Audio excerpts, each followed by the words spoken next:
Hello everyone, and thank you so much for tuning in today. We are going to put our seeds in the soil. Okay, so I did a little bit of prep. These are just some gallon spring water that I cut, but I'm going to take you through the process of how I prepped.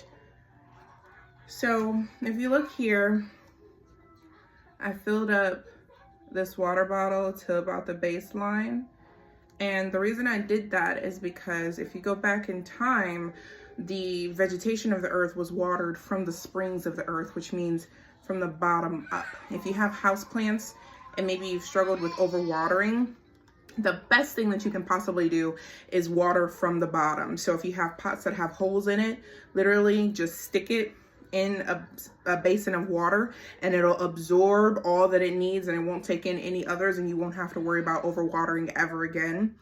Some people that are like really big plant enthusiasts, they will get their bathtub, fill it up with water, and just throw all their pots in there on watering day, let them sit in there for a couple hours and take them out, and they're good for the week or 2 weeks, depending on the type of plant that they have. So I went ahead and I filled these up with water, and then I packed soil on top. That way, once we put our seedlings in, it'll already have the water that it needs at the bottom, and all we have to do is mist the top.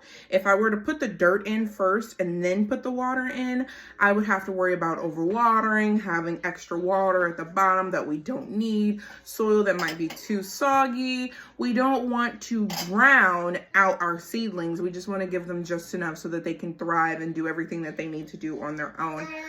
Give them the independence that they need. So I'm going to go ahead and put some soil in here and show you how I do it. I use my little Enfamil scooper. Let me clear off my workspace just a little bit.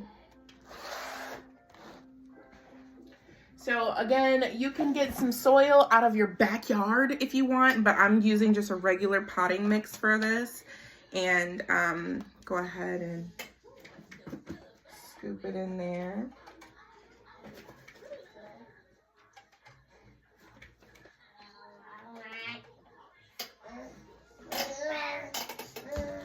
Put this up here so you can see. I like to use a bin, that way if I spill any, it doesn't get on the ground or make a really big mess. So scoop that in.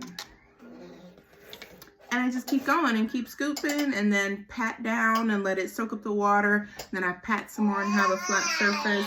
And then eventually it'll look like this, and it'll be ready for your soil.